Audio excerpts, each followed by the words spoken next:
아무도 그녀의 이름을 부르지 않았다. 그녀는 대답하지 않았고 변명하지도 않았다. 하지만 그날 한 대의 뺨으로 모든 것이 시작되었다. 그녀는 단지 시장에 왔을 뿐이었다. 그저 돌아왔을 뿐이었다. 그런데 몇 초 만에 그녀의 과거와 미래, 그리고 그들의 운명이 돌아올 수 없는 길로 던져졌다. 시장에서 김치전 냄새가 퍼지는 그 아침, 신포국제시장 입구 쪽에서 갑자기 싸늘한 공기가 흘렀다. 사람들 틈을 뚫고 들어오는 한 여자는 어깨를 곧게 펴고 눈은 정면만을 응시했다. 머리는 단정하게 묶였고 다림질된 군복은 먼지 하나 없이 깔끔했다. 누가 보더라도 단순한 군인이 아니라 전장을 지나온 사람의 흔적이 느껴졌다. 하지만 이곳, 이 시끄러운 골목길에선 누구도 그녀를 알아보지 않았다. 그녀의 이름은 지혜. 대한민국 특수부대의 최고 지휘관이자 전장에선 단 한 번도 물러서지 않았던 냉철한 전설. 그리고 오늘 그 전설이 돌아온 이유는 단 하나였다. 어머니. 그녀는 이따금 가슴을 조이며 생각했다.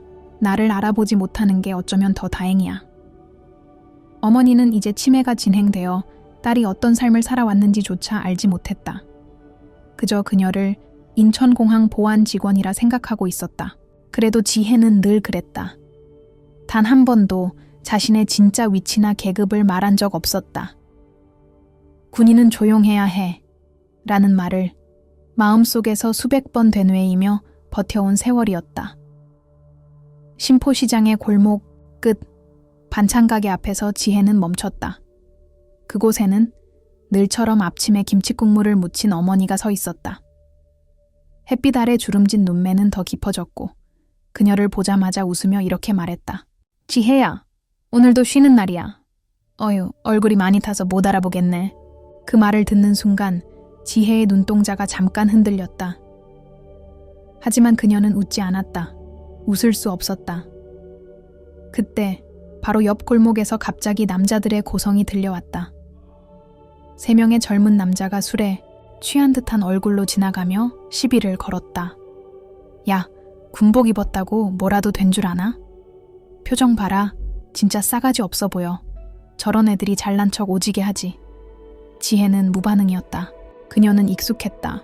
그 어떤 모욕도 조롱도 참아낼 수 있었다. 하지만 다음 순간 3번째 남자가 갑자기 그녀의 어깨를 밀쳤다.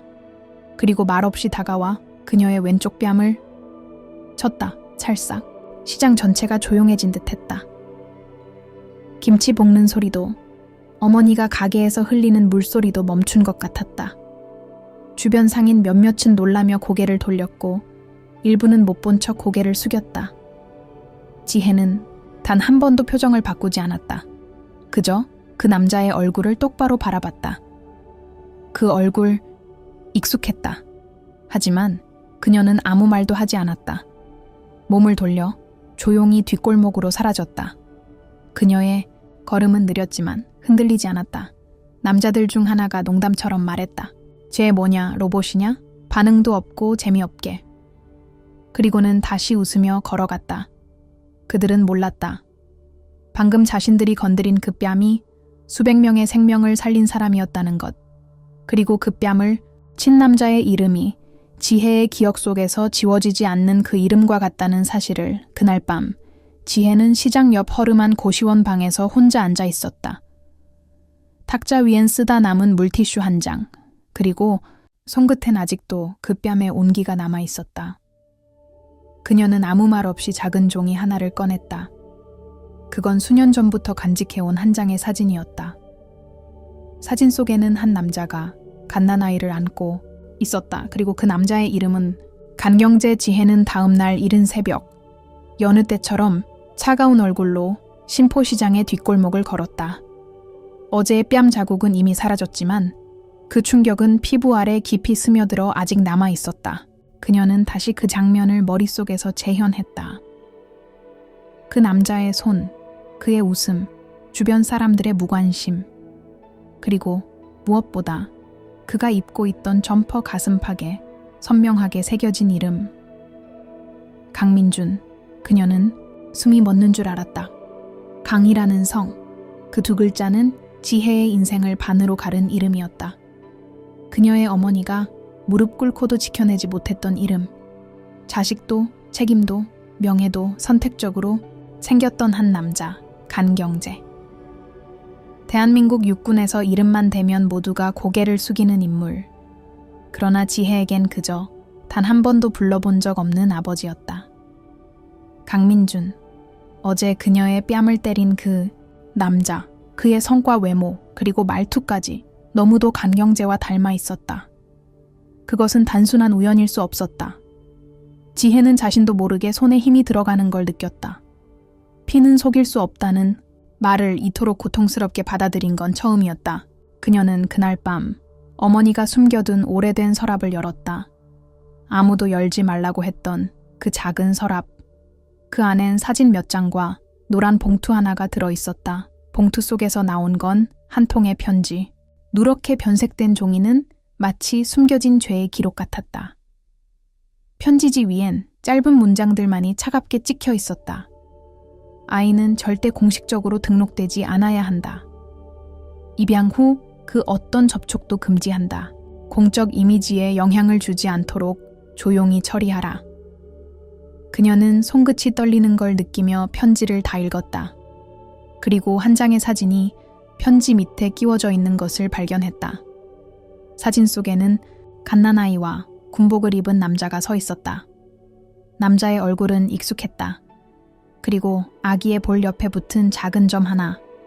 지혜는 눈이 확장되며 사진을 얼굴 가까이 가져갔다. 그 점. 뺨의 점. 그것은 어제 자신을 때린 남자의 얼굴에도 있었던 똑같은 위치의 점이었다. 이건 우연이 아니라 운명이 남긴 흔적이었다. 강민준. 그는 단순한 오만한 청년이 아니었다. 그는 그녀의 가족일 수도 있었다. 아니, 더 깊고 복잡한 진실이 숨겨져 있을지도 몰랐다. 지혜는 머릿속이 복잡해졌다.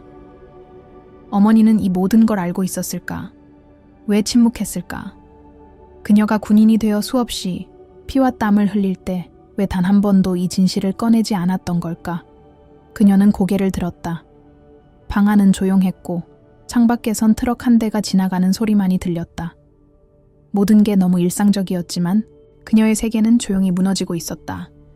과거는 항상 먼 곳에 있는 줄 알았다. 그런데 그 과거가 이제는 시장 골목에서 술에 취해 그녀를 조롱하며 웃고 있는 것이다.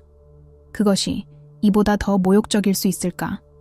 지혜는 더는 과거를 묻어둘 수 없다는 걸 직감했다. 그녀는 조용히 자리에서 일어났다. 방 안에 작은 서랍을 닫으며 마지막으로 편지를 다시 접었다. 어머니가 깨어나기 전에 모든 걸 정리해야 했다. 그녀가 겪은 굴욕의 순간은 단순한 자존심의 상처가 아니었다. 그것은 진실을 외면했던 대가였고 이제는 그 진실을 마주해야만 했다. 그날 이후 지혜는 민준에 대한 정보를 수집하기 시작했다. 그의 SNS, 주변 인맥, 가족 구조, 학력, 모든 것이 평범한 엘리트 청년의 궤적을 따라가고 있었다. 하지만 단 하나 출생 기록이 없었다. 정확히 말하면 출생 기록이 재등록되어 있었다. 6살 이전의 정보는 공란. 이건 국가 권력 없이는 불가능한 일이다. 그녀는 그 사실을 본 순간 확신했다. 이 일에는 아버지 강영재가 직접 개입한 것이다. 그의 정치적 명성과 이미지 유지를 위해 한 아이는 다른 삶을 살아야 했고 그녀는 모든 걸 버티며 살아왔다. 지혜는 처음으로 두려움을 느꼈다. 이 이야기는 단순히 가족의 갈등이 아니었다. 그것은 수십 년 전 한 사람의 인생을 지우고 다시 쓴 범죄였다. 그리고 그 죄는 아직도 끝나지 않은 채 오늘의 그녀에게 뺨을 맞고 웃고 있었다. 지혜는 신포시장 뒷골목을 걷는 속도를 자연스럽게 늦췄다. 그날 이후로 그녀의 발걸음은 의도적으로 특정 장소를 향해 이어졌다. 별다른 계획 없이 동네를 둘러보는 척하며 그녀는 조용히 그 이름을 관찰했다. 강민준. 어제 그녀를 때린 그 남자는 단순한 문제아가 아니었다. 시장 사람들의 이야기 속에서 그는 그저 어느 권력자의 아들이자 감히 건들 수 없는 금수저였다. 그리고 그는 혼자가 아니었다. 민주는 언제나 둘과 함께 다녔다. 하나는 건장하고 늘 입가에 미소를 걸친 도윤, 다른 하나는 무표정하고 시선을 피하는 듯한 혁이었다. 이름만 들으면 별다를 것 없어 보이는 이 셋은 그러나 이 동네에서 무언의 공포로 통했다. 그들은 자주 소리를 높였고 사람들을 약 올리거나 돈을 빌린 후 갚지 않았다. 하지만 누구도 신고하지 않았다. 왜냐하면 모두가 알고 있었기 때문이다. 민준의 조부는 전 육군 참모총장 간경재, 도윤의 아버지는 현직 검사장이었고 혁은 지역 유력 정치인의 아들이었다. 그들의 존재는 법 위에 있었다. 그리고 지혜는 이제 그들이 단순한 불량 청년이 아니라 각자의 가문에서 이미 정해진 위치를 물려받을 자들임을 깨달았다. 그녀는 외면하고 싶었지만 도저히 외면할 수 없었다. 그들 셋이 손에 쥐고 있는 권력은 단지 돈이나 지위가 아니었다. 그것은 이 사회에서 수많은 약자들이 절대 가질 수 없는 면죄부였다. 그녀는 다시 한번 의심 없이 반복되던 이들의 행동을 관찰했다. 도윤은 낮에는 인근 법대 도서관에서 공부하는 척하다가 밤이면 유흥가에서 사람들과 어울리며 술을 마셨다. 그는 말재주가 뛰어났고 어딘가 사람을 끌어당기는 힘이 있었다. 하지만 그 말 속엔 언제나 상대를 제압하려는 의도가 숨겨져 있었다. 혁은 늘 조용했지만 자신이 원하는 것 앞에서는 누구보다도 잔혹해졌다는 소문이 돌았다. 그는 아버지의 선거 유세를 자주 따라다녔고 지역 유지들과의 술자리에 빠지지 않았다. 민주는 그 중심에 있었다. 겉으로는 웃고 다정한 말투를 썼지만 작은 비판에도 금세 표정이 굳고 자기 뜻대로 되지 않으면 분노를 터뜨렸다. 그리고 놀랍게도 이 셋의 행동은 서로에 의해 강화되고 있었다. 그들은 서로의 약점을 알면서도 그것을 지렛대 삼아 함께 움직였다. 지혜는 이런 관계를 보며 단순한 친구 사이가 아님을 직감했다. 그들은 공모자였다. 그리고 그것이 가장 섬뜩했다. 조사를 거듭하며 지혜는 민준의 과거에 숨겨진 결정적인 단서를 발견하게 된다. 그의 초등학교 입학 기록이 일반적인 아이들과 달리 6세부터 갑자기 등록된 것이었다. 출생지 또한 흐릿하게 남겨져 있었고 병원 기록도 없었다. 더군다나 민준의 양육자는 부모가 아닌 후견인으로 등록돼 있었고 그 이름은 지혜가 잘 알고 있는 재단의 이사장이었다. 그 재단은 바로 군 고위 간부들의 자제들이 후원받는 특수기관이었다. 말 그대로 특권층을 위한 출입문이었다. 지혜는 가슴이 철렁 내려앉았다. 강민주는 누군가에 의해 조심스럽게 숨겨지고 철저히 만들어진 존재였다. 그가 어떻게 그녀의 앞에 나타났는지 이제는 이유를 모를 수 없었다. 그녀의 과거와 연결된 그 인물들, 이제는 다음 세대까지 이어져 있었다. 그리고 그 시작은 바로 자신이었다.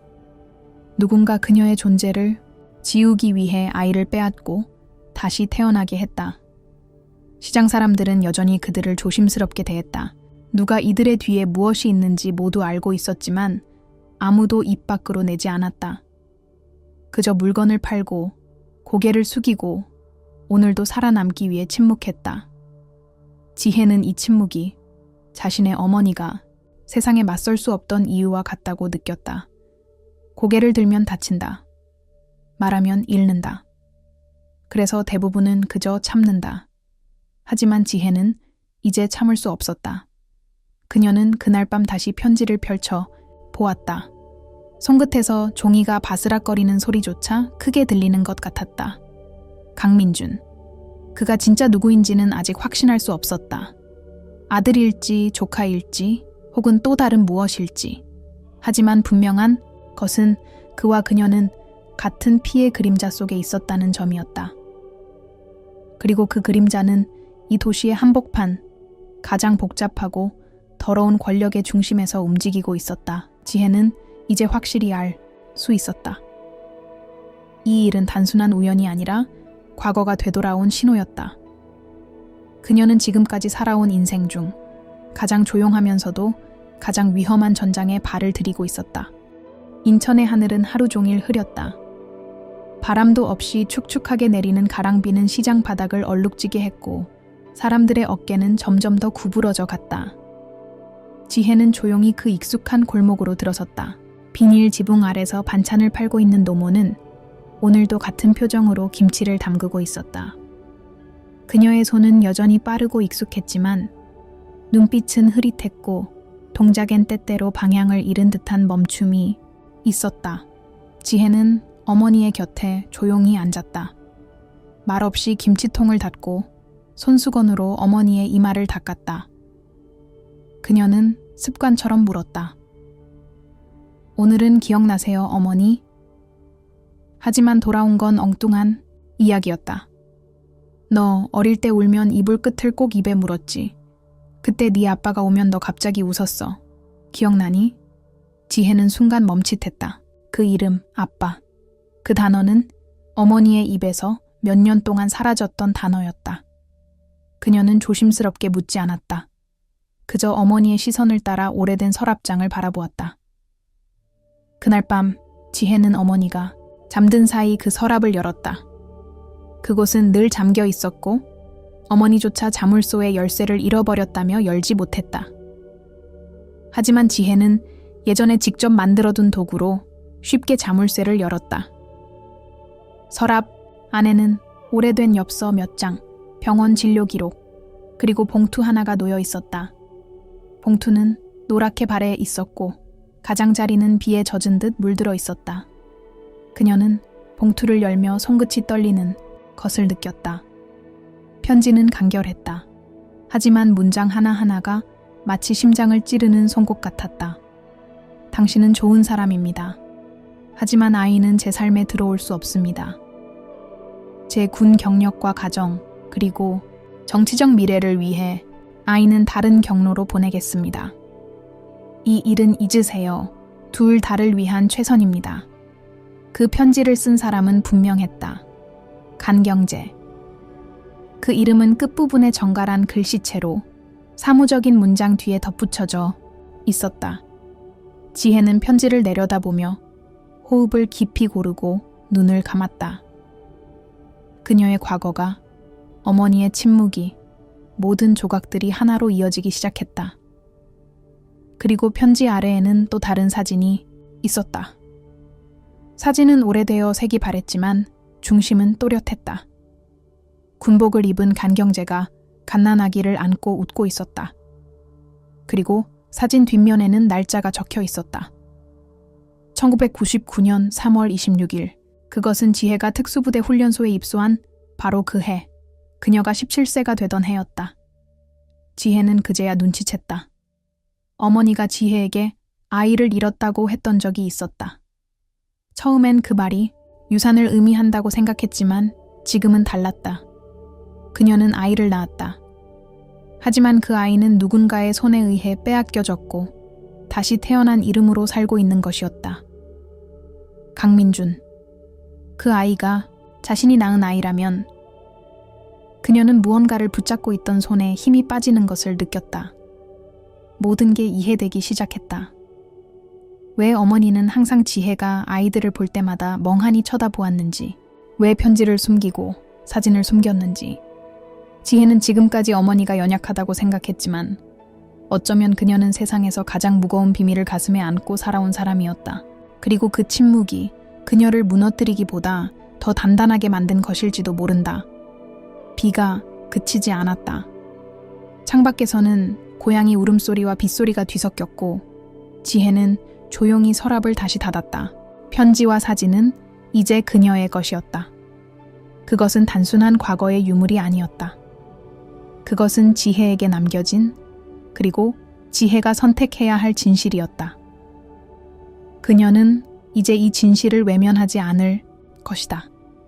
더 이상은 침묵하지 않을 것이다. 그리고 무엇보다 이 이야기를 그 누구도 모르게 묻히게 두지 않을 것이었다. 지혜는 그날부터 매일 시장 골목을 걷기 시작했다. 군복을 입은 채였지만 계급장은 일부러 떼어냈다. 아무도 그녀가 누구인지 몰랐다. 그저 무표정한 얼굴에 검은 단발 머리를 질끈 묶은 조용한 군인 한 명이 지나간다고 생각했을 뿐이었다. 그녀는 자신을 드러내지 않았다. 사람들과 눈을 맞추지도 말도 걸지 않았다. 하지만 그녀는 모든 걸 보고 있었다. 시장 사람들은 처음엔 경계했다. 조용한 군인이 매일 같은 시간에 나타나 같은 길을 걷고 같은 가게 앞에서 멈췄기 때문이다. 하지만 며칠 후부터는 달라졌다. 그녀는 아무 말 없이 쓰러진 채소 바구니를 주워주고 배달 트럭이 막은 출입구를 대신 치워줬다. 작은 도움들이었다. 그러나 그 조용한 행보 속에서 사람들은 이상한 안정을 느끼기 시작했다. 그 누구도 그녀가 군인 중의 군인, 특수부대 최고 지휘관이라는 사실은 꿈에도 몰랐다. 지혜는 3일 연속으로 장미 할머니의 반찬 가게 앞에서 멈췄다. 이틀 전 민준 일행이 그 가게 앞을 지나며 반찬통을 일부러 찾고 그 장면을 본 사람들은 모두 고개를 숙이고 침묵했다. 장미 할머니는 아무 말도 못하고 무릎을 꿇어 흩어진 음식을 주었다. 그 모습을 보고도 아무도 도와주지 않았고 경찰조차 오지 않았다. 그것이 이 동네의 현실이었다. 그날 지혜는 아무 말 없이 옆에 쭈그려 앉아 김치 무침을 하나하나 주워 담았다. 그리고 단 한마디도 없이 봉투를 꽉 묶어 건넸다. 장미 할머니는 눈도 마주치지 못하고 고개만 끄덕였다. 그 작은 행동 이후 사람들의 시선이 달라졌다. 그녀는 가게 주인들 사이에서 묘하게 무서운데 왠지 믿음 가는 군인이라는 말로 회자되기 시작했다. 아이들은 처음엔 그녀를 피했지만 이내 그녀의 그림자 근처에서 놀기 시작했다. 그녀는 웃지 않았고 손을 흔들지도 않았다. 그저 침묵 속에서 그들을 바라봤다. 하지만 그것만으로도 이 동네에선 처음 느껴지는 존중이었다. 그러던 중 한 사건이 일어났다. 오후 무렵 시장 끝의 작은 문방구 앞에서 한 아이가 엉엉 울고 있었다. 옷이 젖어 있었고 손엔 찢어진 공책이 들려 있었다. 몇몇 사람들이 멀찍이 서 쳐다봤지만 아무도 다가가지 않았다. 지혜는 망설이지 않았다. 조용히 다가가 아이의 손에서 공책을 받아들고 찢어진 부분을 살폈다. 그리고 잠시 뒤 문방구 주인에게 조용히 몇 마디를 속삭이고 새 공책 하나를 받아 아이에게 건넸다. 아이는 그 순간 멈칫하더니 고개를 깊게 숙였다.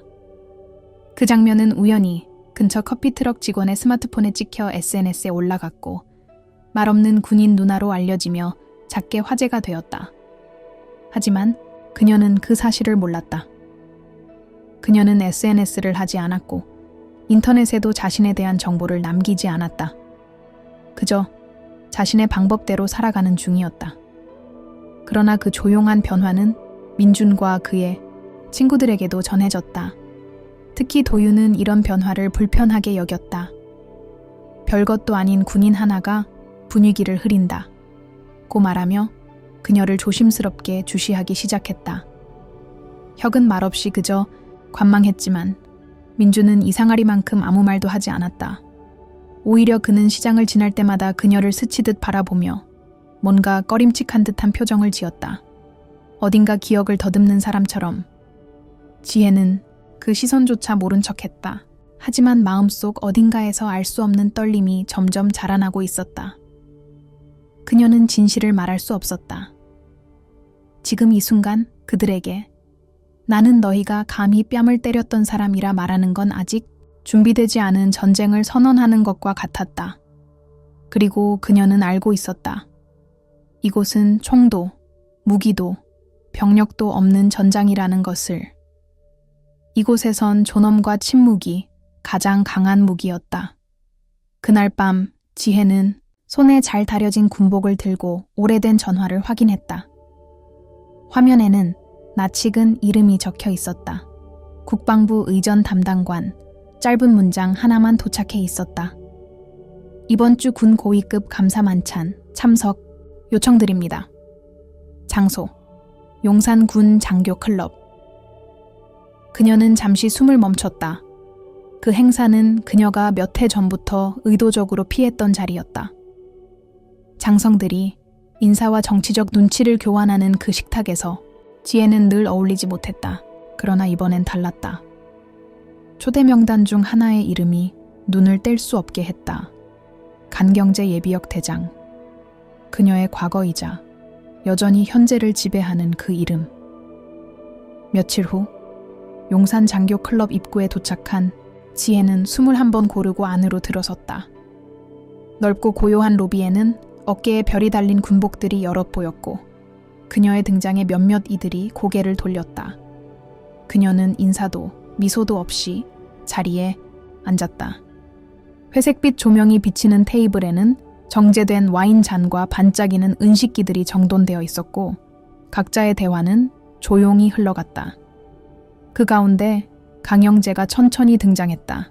그의 머리는 희끗했고 얼굴에는 세월의 흔적이 깊게 패여 있었지만 여전히 위험을 지닌 모습이었다. 지혜는 아무런 감정 없이 그를 바라보았다. 그녀의 눈은 흔들리지 않았고 손도 떨리지 않았다. 강영재는 주변 인사들과 악수를 나누며 천천히 그녀의 테이블로 향했다. 두 사람의 시선이 스쳤지만 그 순간에도 그는 알아보지 못했다. 아니, 알아봤음에도 무시했을 수도 있었다. 그는 다른 사람들과 같은 인사말을 건넸고 그녀는 아무 대답 없이 고개만 숙였다. 그저 공식적인 예절. 그 이상도 이하도 아닌 가면 속의 인사였다. 만찬이 진행되는 동안 지혜는 아무 말 없이 음식을 집었다. 식탁 위 대화는 대부분 형식적인 군정책, 예비역 동문의 소회, 그리고 후배 장교들에 대한 평가였다. 하지만 그녀는 단 한마디도 끼지 않았다. 오히려 그 자리에 앉아있는 것만으로도 무수한 기억이 끊임없이 떠올랐다. 그가 어머니에게 보낸 편지, 아이를 없애라고 했던 문장, 그리고 그녀의 아이가 다른 이름으로 길러졌다는 잔인한 사실. 식사가 거의 끝나갈 즈음 지혜는 조용히 일어났다. 시계를 보며 바쁜 척했고 의전 담당관에게 인사를 건넨 뒤 자리에서 빠져나왔다. 아무도 의심하지 않았다.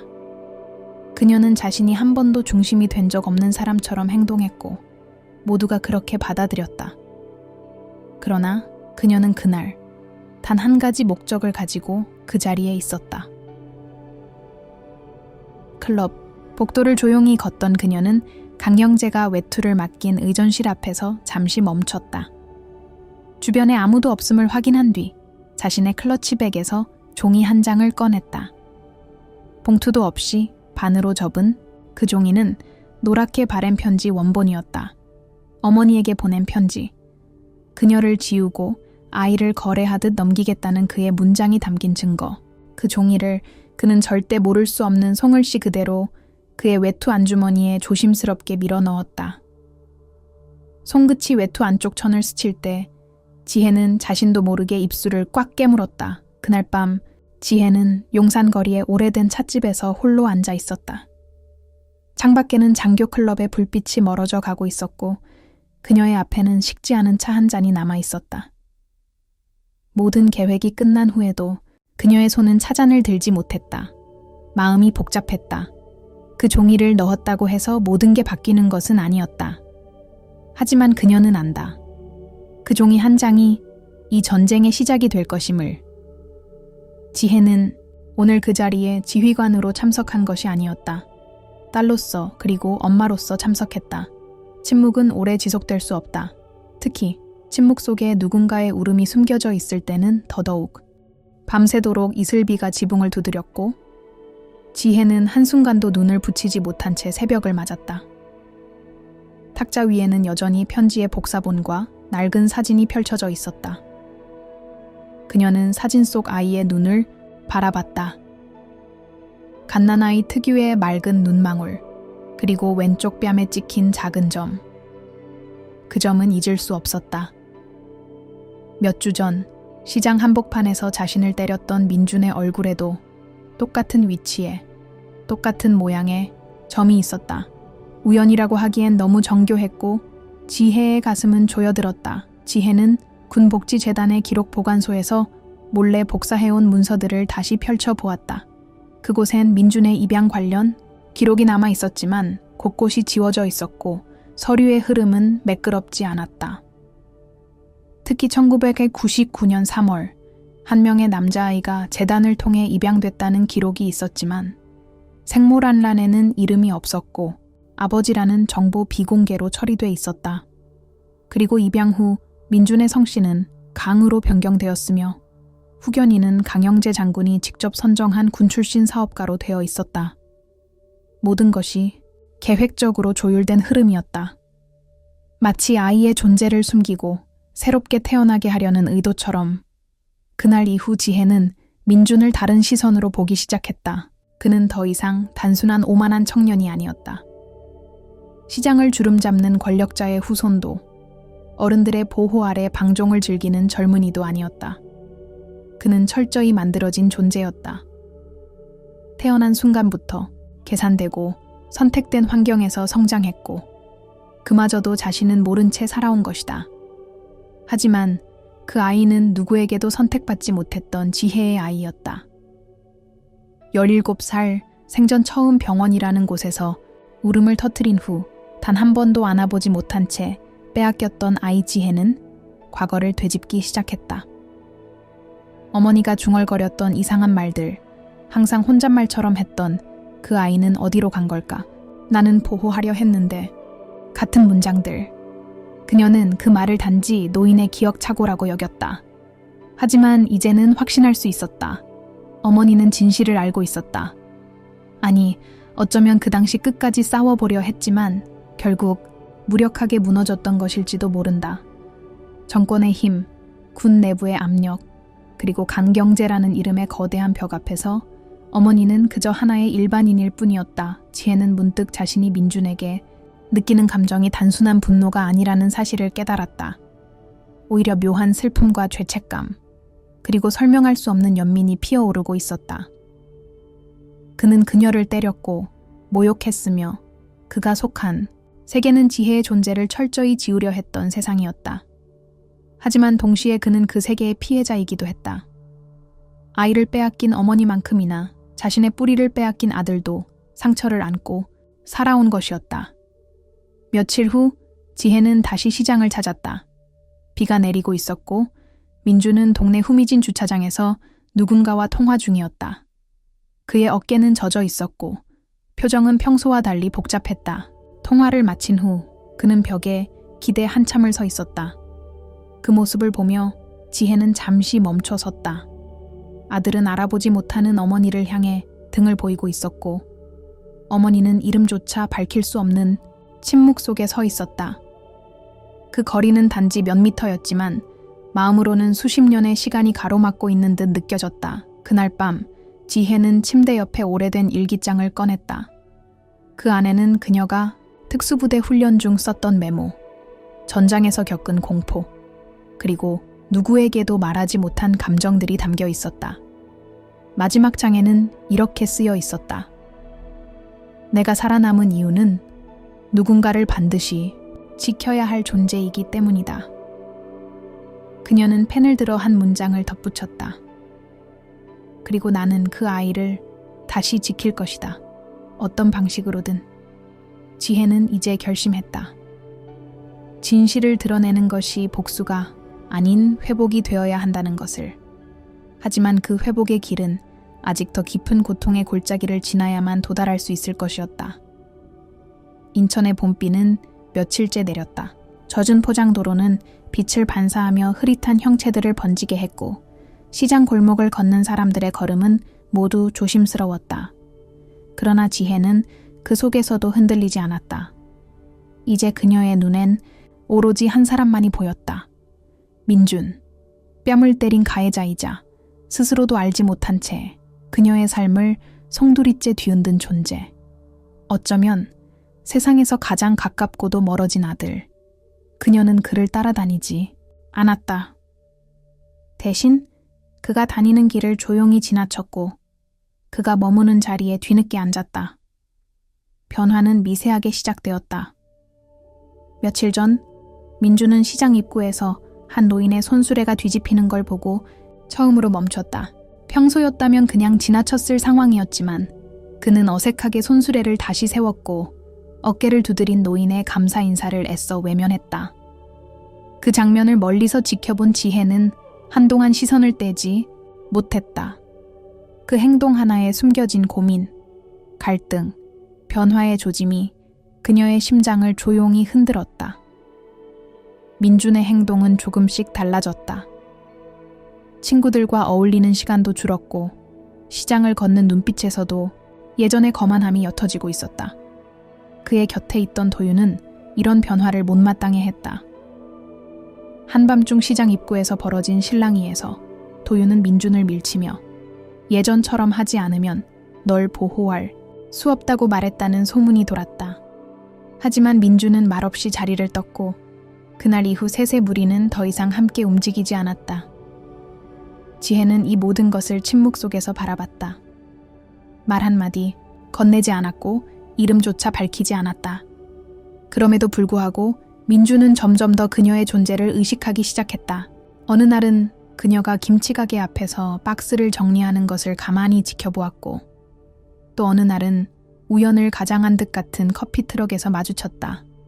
하지만 그는 아직 모른다. 그 눈앞의 군인이 자신의 어머니라는 사실을.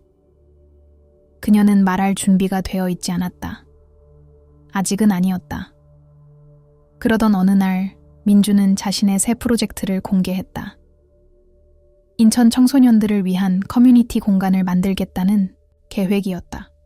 누구도 그의 진심을 믿지 않았고 대부분은 단순한 이미지 세탁이라 여겼다. 하지만 지혜는 그 안에서 어린 날의 자신의 흔적을 느꼈다. 모두에게 미움받더라도 단 한 명에게라도 따뜻함을 주고 싶었던 그 어린 시절의 마음. 어쩌면 그것이 피의 본성이었을까. 그녀는 여전히 말하지 않았지만 그 프로젝트의 소식을 듣고 조용히 한 장의 서류를 작성했다. 지역 사회 지원 예산 일부를 군 복지 예산으로 전환해 줄 수 있는 군 내부의 협조 요청서. 서명란에는 아무도 모를 이름이 적혀 있었다. 그 이름은 곧 민준에게 날개가 될 것이었다. 그는 몰랐다. 누가 그 서류를 승인했는지. 지혜는 민준에게 가까워지려 하지 않았다. 대신 그가 스스로 진실에 다가올 수 있도록 자리를 만들고 있었다. 그러던 중 민준은 시장에서 우연히 그녀에게 물었다. 아주 조용한 목소리로. 혹시 아이가 있으셨던 적 있나요? 그 질문은 아무런 맥락도 없이 튀어나온 것처럼 보였지만 지혜는 멈칫했다. 그리고 천천히 고개를 돌려 그를 바라보았다. 한참을 바라본 뒤 그녀는 작게 웃었다. 그것은 슬픔도 아니었고 용서도 아니었다. 그저 감추고 있던 마음이 흘러나온 조용한 어머니의 미소였다. 그날 밤 민주는 혼자 집으로 돌아갔고 자신의 방 한가운데에 멍하니 앉아 있었다. 어딘가 불편한 기억들이 떠오르는 듯했다. 어린 시절 꿈에서 본 얼굴, 희미한 손길, 그리고 자주 들리던 낯선 자장가 소리. 그는 머리를 감싸 쥐었다.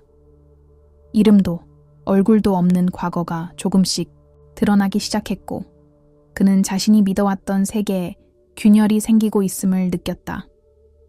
지혜는 창밖에서 흐르는 봄비를 바라보며 아직 오지 않은 그날을 기다렸다.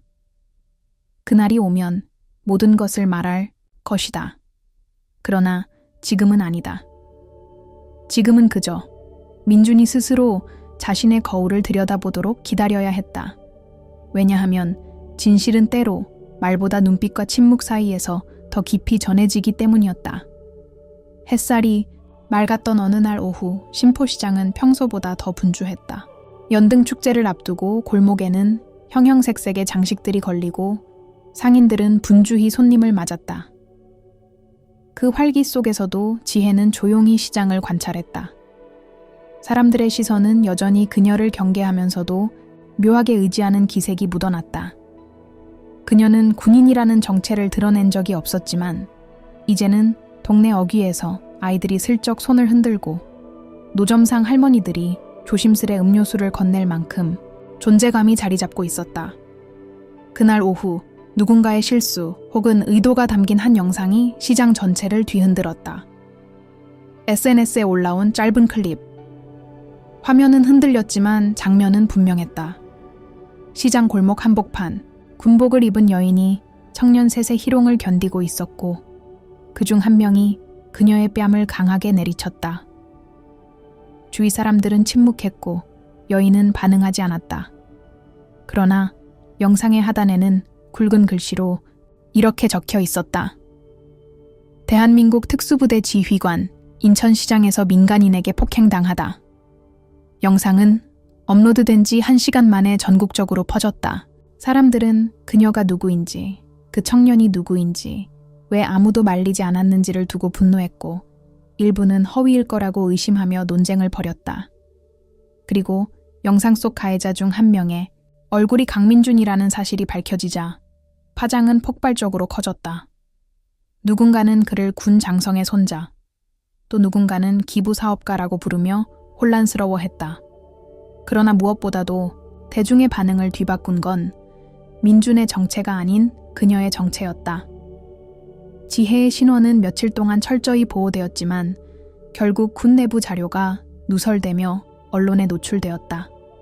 대한민국 특수작전사령부, 전현직 장교들 사이에서 전설로 불리는 인물, 무장 테러 진압 작전을 성공적으로 지휘했던 지휘관, 해외 분쟁지에서 수십 명의 인질을 무사히 귀환시킨 작전 책임자, 그리고 현재 군내 여성 고위 간부 중 가장 빠르게 진급한 최초의 여성 특수부대 사령관.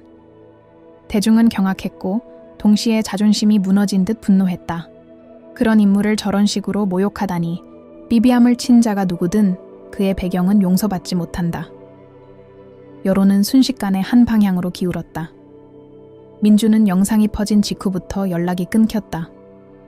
그의 SNS는 비공개로 전환되었고 참여 중이던 청소년 프로젝트는 후원 취소가 잇따랐으며 가족은 언론의 포위망 안에 갇혔다. 그러나 가장 큰 파장은 그의 조부, 간경제 장군의 기자회견이었다. 회색 정장을 입은 그는 준비된 원고를 읽으며 침착하게 말했다. 저는 이 사안에 대해 사전에 알지 못했습니다. 지휘관의 명예가 실추된 점에 깊이 유감을 표합니다. 단 한마디의 사과도 없이 강영재는 자신과의 거리를 철저히 강조했다. 그 장면을 뉴스로 본 지혜는 아무런 표정도 짓지 않았다. 식은 커피를 마시며 조용히 화면을 껐다. 강경재는 늘 그랬다. 책임을 회피했고 진심을 감췄고 감정을 수치로 바꾸었다. 하지만 이번에는 달랐다. 이번에는 그의 가족 내부에서 터진 사건이었고 국민의 시선이 달라졌다.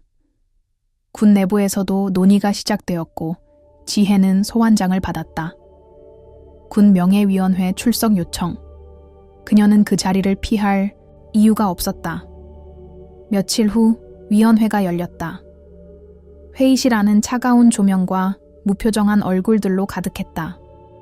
위원장은 정중하게 절차를 설명했고 지혜는 자신의 진술 순서를 기다렸다. 그녀는 마이크 앞에 앉아 조용히 숨을 골랐다. 많은 사람들이 그녀가 진실을 폭로하고 민준을 군사법정에 세우기를 기대하고 있었다. 하지만 그녀는 예상과 다른 길을 택했다. 그녀는 어떤 책임도 묻지 않겠다고 말했다. 아무도 예상하지 못한 선언이었다. 그녀는 말했다. 나는 이 일이 단순히 한 명의 행동으로 끝나지 않는다고 생각합니다. 책임은 문화 속에, 구조 속에, 그리고 우리가 외면해온 것들 속에 숨어 있습니다. 그리고 마지막으로 그녀는 이렇게 마무리했다. 용서란 있는 것이 아니라 다시는 반복되지 않게 만드는 것입니다. 그녀의 말이 끝난 순간 방 안은 침묵에 잠겼다. 어떤 박수도 없었고 어떤 반박도 없었다. 하지만 누군가 눈물을 훔쳤고 누군가는 고개를 숙였다. 그리고 구석에 앉아있던 한 인물. 강민준은 처음으로 얼굴을 들고 그녀를 바라보았다. 눈가가 젖어 있었다. 그는 자신도 모르게 무엇인가를 잃어버린 듯한 표정을 지었다. 그리고 그 감정은 이름도 모른 채 바라보던 군인의 눈에서 익숙한 온기를 느낄 때만큼은 낯설지 않았다. 군 명예위원회가 열린 다음 날 지혜는 인천으로 돌아가지 않았다. 서울 외곽의 국방부 회의동에 남아 조용히 자신의 사무실에 머물렀다. 대중은 그녀의 용서에 감탄했고 언론은 강한 자의 침묵이 가장 큰 목소리라는 헤드라인을 뽑아냈다. 하지만 정작 그녀는 그 어떤 승리도 느끼지 못했다. 어깨에 걸친 무게는 오히려 더 무거워졌고 용서의 말들 뒤에 남겨진 진실은 여전히 그녀의 가슴을 짓눌렀다. 지혜는 몇 년 만에 군 내부의 명예심의 기록을 뒤졌다. 그 안에는 수많은 사건들과 관련자들의 이름이 있었고 강영재와 연관된 처리 내용도 일부 남아 있었다. 놀랍게도 그녀가 기억하던 1999년 당시에 기밀 보고서 일부가 보관되어 있었고 그 문건의 맨 아래에는 민준의 양육과 관련된 내부 인가 요청서가 첨부되어 있었다. 문서에는 그녀의 어머니 이름도 출산일도 적혀 있었지만 보호자 비공개로 덮여 있었고 서명란에는 강경재의 필적이 남아 있었다. 그 순간 지혜는 깨달았다. 그는 이미 오래전부터 이 모든 것을 통제하고 있었다. 민준의 존재도, 지혜의 침묵도, 어머니의 외면도 모두가 그 하나의 사인 아래에 조용히 사라져갔다. 그가 만든 질서, 그가 만든 가족, 그리고 그가 만든 거짓말. 그리고 이제 그녀는 그 진실을 더는 묻어둘 수 없었다. 민준을 향한 용서와는 별개로 강경재에겐 반드시 맞서야 했다. 그것은 복수도 보복도 아니었다. 단지 스스로에게 남긴 마지막 임무였다. 며칠 후 국방부로 한 통의 민원서가 도착했다. 발신인은 익명. 내용은 간단했다. 강경재 예비역 대장이 과거 권력을 이용해 특정자의 신분을 변경하고 군복지재단의 인사권을 남용했다는 정황이 있으니 조사 바람. 공식 조사 요청으로는 부족했지만 군 내외부에서 이미 그에 대한 비판 여론이 커지던 시점이었고 언론도 관련 보도를 준비 중이었다. 위원회는 더 이상 침묵할 수 없었고 강영재는 국방윤리감사위원회 출석 요청을 받게 되었다. 그 소식은 언론에 즉시 퍼졌고 대중은 환호했지만 지혜는 조용히 시장으로 돌아왔다. 마치 아무 일도 없었던 것처럼 김치가게 앞에서 박스를 옮기고 어린아이들에게 물티슈를 나눠줬다. 그녀의 손은 늘 바빴지만 마음만큼은 그 어느 때보다 무거웠다. 민준은 그 후로 나타나지 않았다. 군 명예위원회에서의 그의 표정은 아직도 생생했다. 눈물과 혼란, 그리고 이해할 수 없는 표정을 모두 담고 있던 그 시선.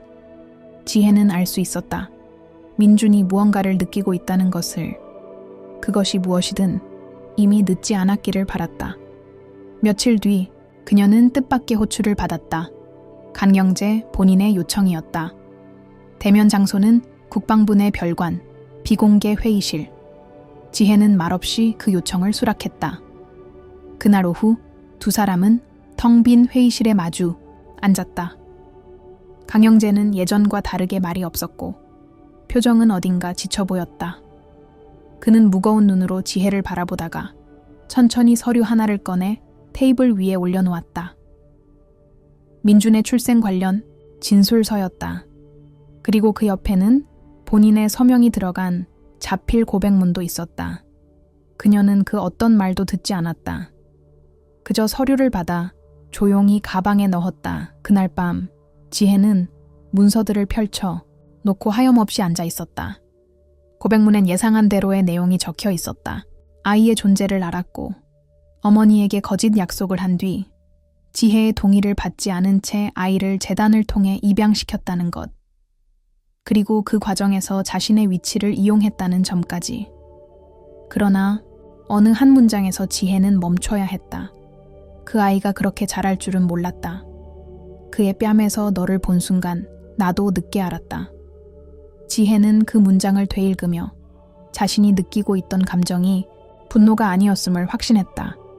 그것은 오래된 슬픔이었다. 존재를 부정당한 채 살아온 딸로서의 상처였고 빼앗긴 아이를 다시 마주한 어머니로서의 아픔이었다.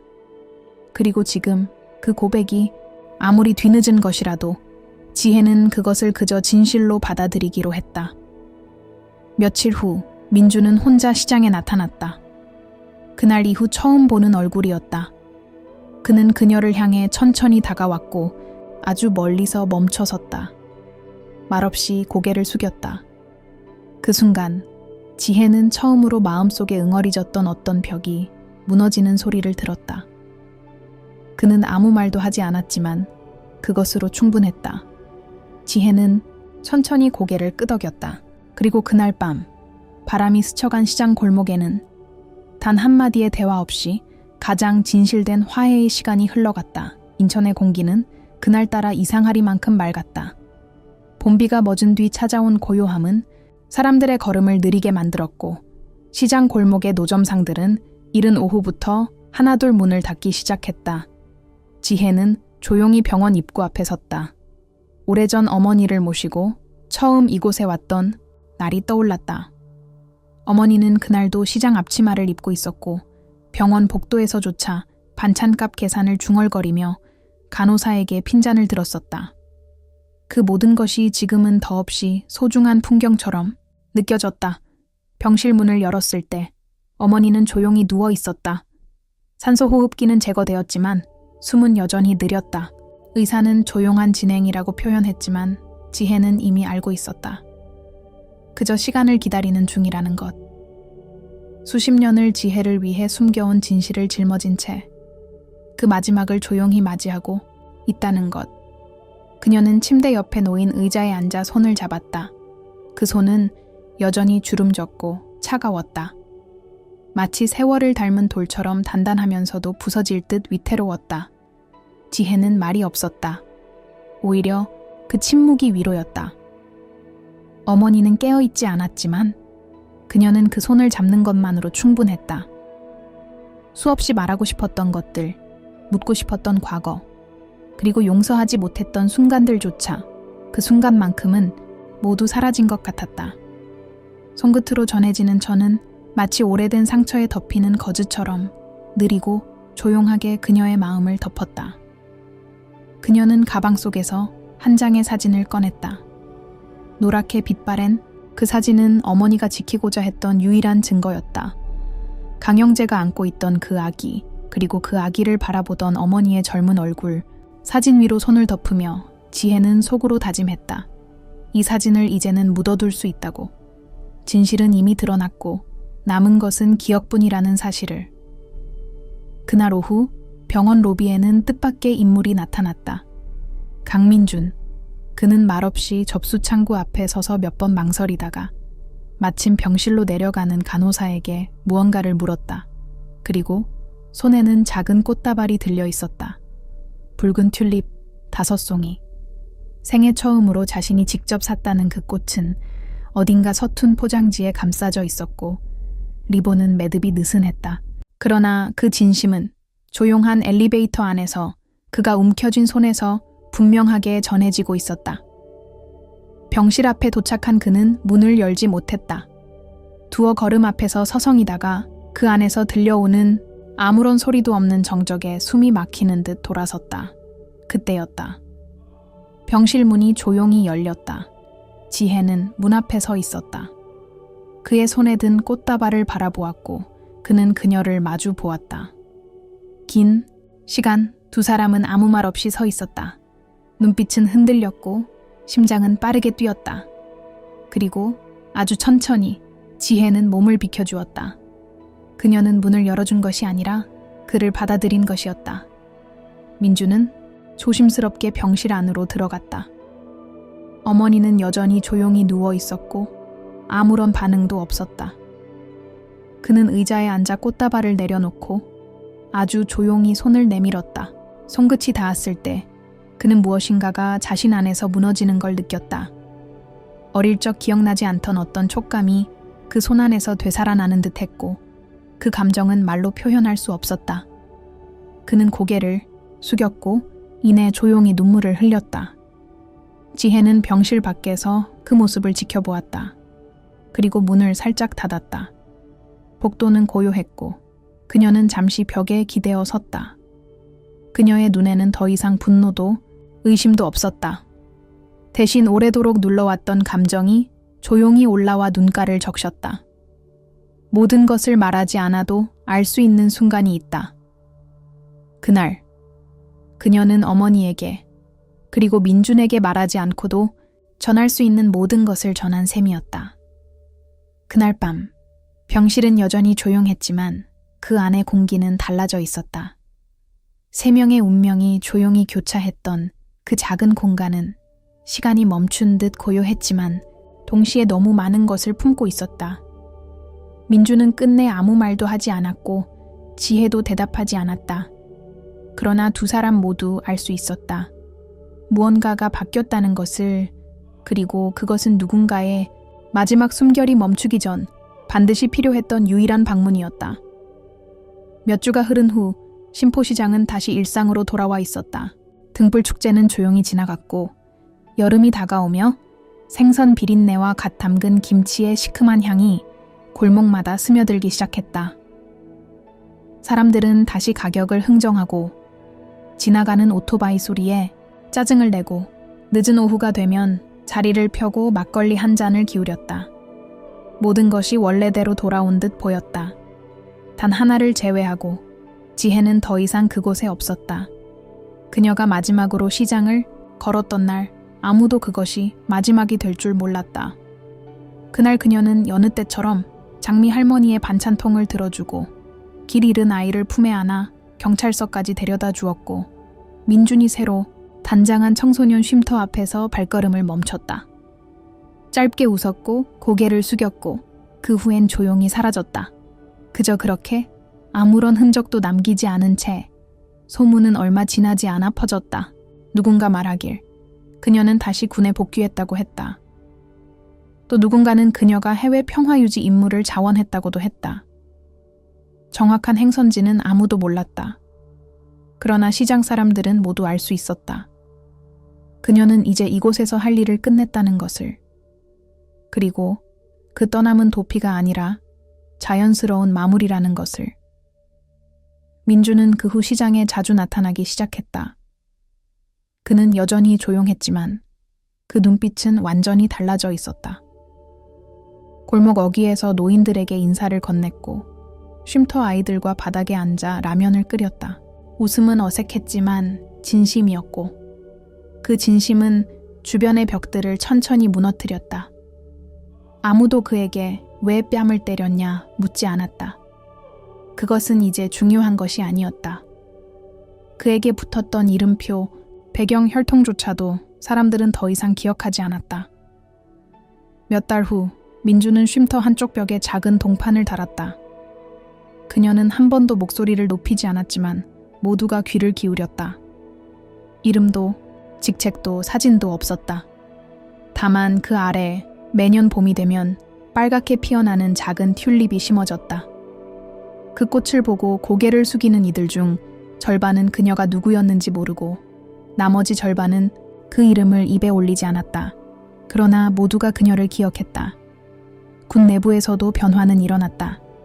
강영재는 더 이상 군사 행사에 초대되지 않았고 재단 이사회에서도 조용히 물러났다. 언론은 그의 뒤늦은 고백을 몇 번 더 회자하다가 이내 흥미를 잃었고 그는 조용히 세상의 뒤편으로 사라졌다. 어떤 이는 그를 비난했고 어떤 이는 그를 동정했다. 그러나 지혜는 아무 말도 하지 않았다. 그는 용서를 받은 것도 심판을 받은 것도 아니었다. 다만 진실을 직면했을 뿐이었다. 지혜는 다시 돌아오지 않았다.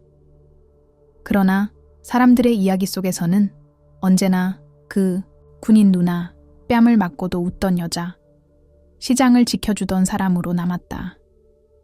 그녀가 남긴 것은 영웅의 업적이 아니었고 누군가를 무너뜨린 정의도 아니었다. 그녀는 복수 대신 존엄을 택했고 폭로 대신 침묵을 견뎠으며 힘 대신 연민으로 세상을 바꿨다. 매년 그날이 되면 민주는 시장 끝 골목에서 홀로 무릎을 꿇는다. 비가 오든 햇빛이 내리쬐든 그는 그 자리에서 한참을 머문다. 그리고 눈을 감는다. 눈앞엔 늘 그녀의 뒷모습이 떠오른다. 아무 말 없이 골목을 걸어가던, 그러나 모두의 시선을 조용히 돌려놓던 그 여인의 모습. 이제 그는 안다. 그 한 대의 뺨이 얼마나 많은 세월과 마음을 때린 것이었는지를. 민주는 더 이상 용서를 구하지 않는다. 그는 매년 그날을 기억하며 자신의 방식으로 살아간다. 어린아이에게 우산을 씌워주고 노점상의 바구니를 들어주며 자신도 모르게 길 잃은 아이의 손을 꼭 잡는다. 그 행동 하나하나에 그녀의 흔적이 묻어 있다. 마치 피가 아닌 시간과 관계로 이어진 가족처럼. 신포시장 입구 한쪽 벽에 새겨진 문장이 있다. 그녀는 결코 복수를 택하지 않았다. 그리고 그 아래 아주 작게 적혀 있다. 하지만 세상은 그날부터 바뀌었다.